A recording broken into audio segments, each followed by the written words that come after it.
হাফিজ সাহেবরে আনলে সমস্যা কেন? সে দাড়ির ওয়াজ বেশি করে।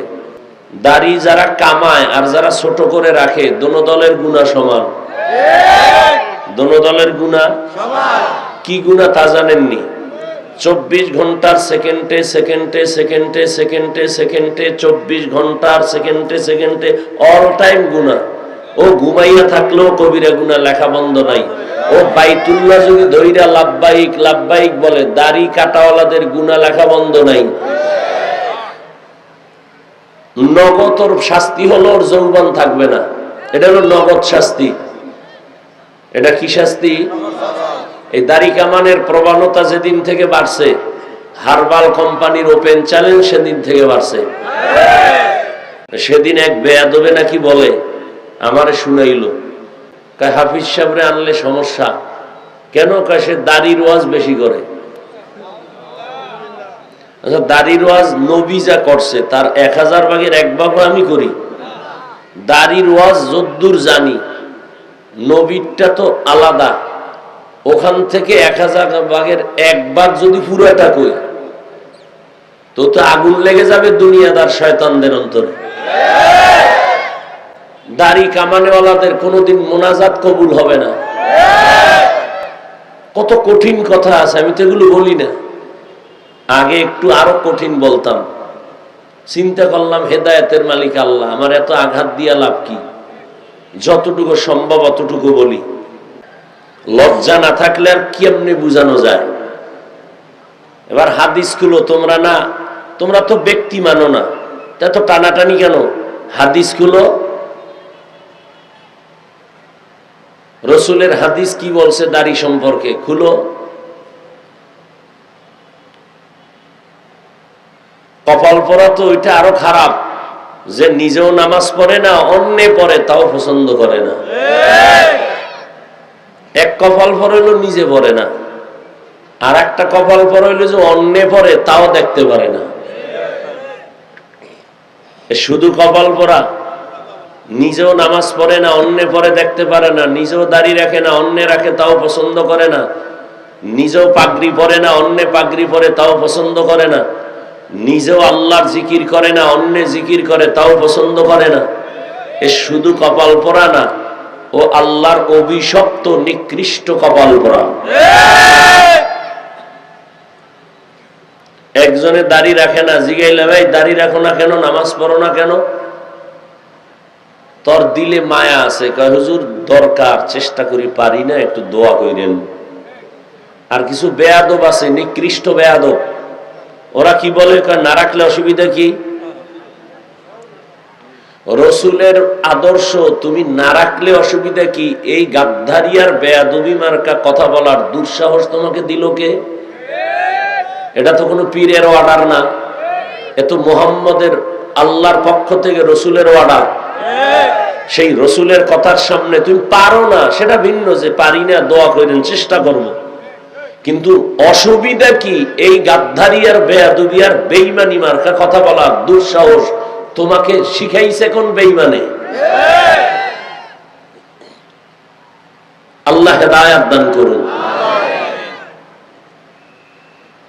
হায় হায়, তো আল্লাহ পাক রব্বুল আলামিন বলেন, দুনিয়াতে পাঠাইছি কি জন্য? ইবাদতের জন্য। দুনিয়াতে তোমার কাজ ইবাদত, বসবাসের ঘর কই? জান্নাত। লা ইয়াগুররান্নাকা তাকাল্লুবুল লাযিনা কাফারু ফিল বিলাদি মাতাউন কালিলুন সুম্মা মাওয়াহুম জাহান্নাম ওয়া বিইসাল মিহাদ।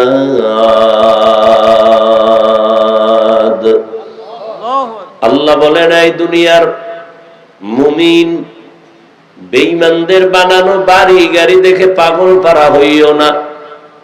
সকাল 9টা কি 10টার সময় বাবা একটা ছেলেরে ডাক দিয়া কয়, টাকা দিলাম দ্রুত গতিতে জনতা বাজারে যাও, অথবা তুমি চর ফ্যাশন বাজারে যাও, দুপুর বেলা বাসায় মেহমান আসবেন, তুমি ডাল চাল মাছ তরকারি কিনে দ্রুত নিয়ে আসো, রান্না করা হবে।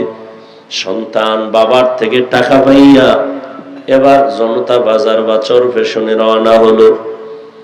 বাজার করতে গিয়া বাজারে গিয়া দেখে এত সুন্দর সুন্দর বাতিওয়ালা ঘর, লাল নীল বাতি জ্বলে, আবার এক জায়গায় নাচ গান চলে, আবার এক জায়গায় ক্যানভাসারের বক্তব্য চলে। সন্তান এগুলো দেখে আশ্চর্য হয়ে গেল। আরে আমি ঘরে বসেছিলাম, এত সুন্দর চরফ্যাশন বাজারের এত সুন্দর তো জানি না। খেলা দেখতে দেখতে মজা পেয়ে গেছে। এক মজায় তার 9টা থেকে 11টা 12টার কাছাকাছি হয়ে গেল। মনে নাই যে কেন আসছে বাজারে। সে এখন খেলার মজায় মতো আরা হয়ে গেল। নারীর নাচ গান দেখতেছে, গান বাজনা শুনা পাগলের মতো হয়ে গেল। হঠাৎ মনে পড়ছে 12টার কাটা পেরিয়ে যখন গেছে, আমারে তো আমার আব্বা তো পাঠাইছে বাজার করার জন্য। আমার ঘরে মেহমান আসবে দুপুর বেলা, আমি তো বাজার না নিলে উপায় নাই। পাগলের মতো হয়। দুনিয়াটা একটা জেলখানার মতো। তার মানে দুনিয়ার কোন মানুষ যেমন জেলখানায় ঢুকতে চায় না, যেতে চায় না,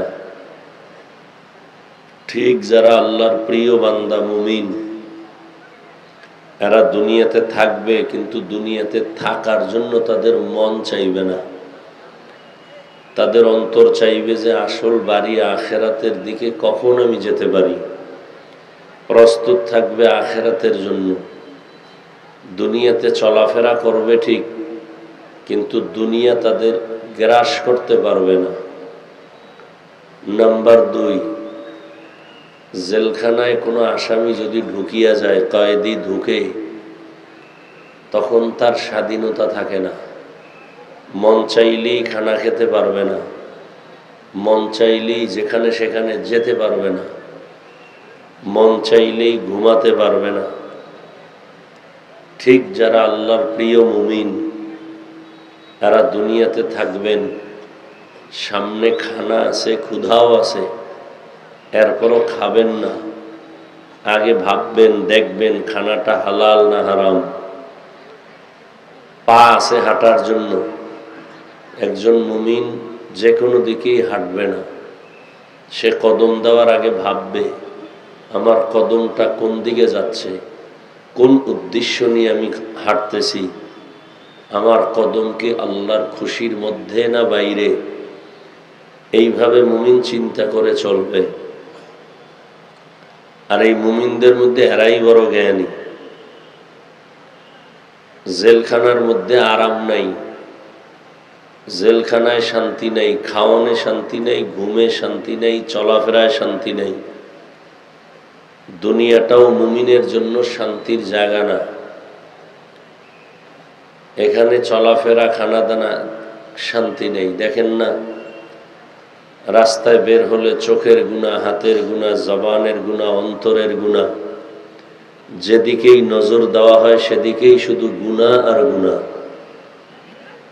অন্যায়, অবিচার, অত্যাচার। আমাদের আসল বাড়ি আখেরাত, জান্নাত। দুনিয়া হলো একটা স্টেশন। যেমন আপনারা ভোলা থেকে যদি বরিশাল যান বা ঢাকা যান, আপনাদের মাঝখানে অনেক স্টেশন আছে।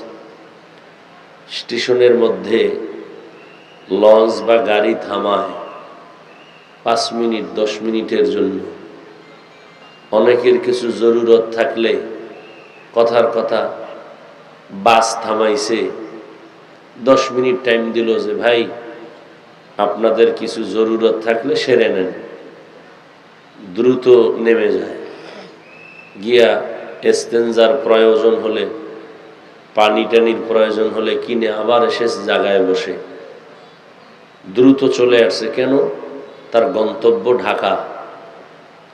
ঠিক আমাদের এই হায়াতের গাড়িটা মৃত্যুর স্টেশন পাড়ি দিয়া জান্নাতের দিকে যাবে। দুনিয়াটা একটা স্টেশন। এই দুনিয়ার স্টেশনে সামান্য সময়, 1 বছরও বলার কোনো সুযোগ নেই, 1 মাসেরও কোনো গ্যারান্টি নেই। দুনিয়াতে আমার হায়াতের গাড়িটা কতক্ষণ থাকবে একদিন বলারও কোনো গ্যারান্টি, 1 ঘন্টা, 1 মিনিট, 1 সেকেন্ড নিঃশ্বাসের নাই বিশ্বাস।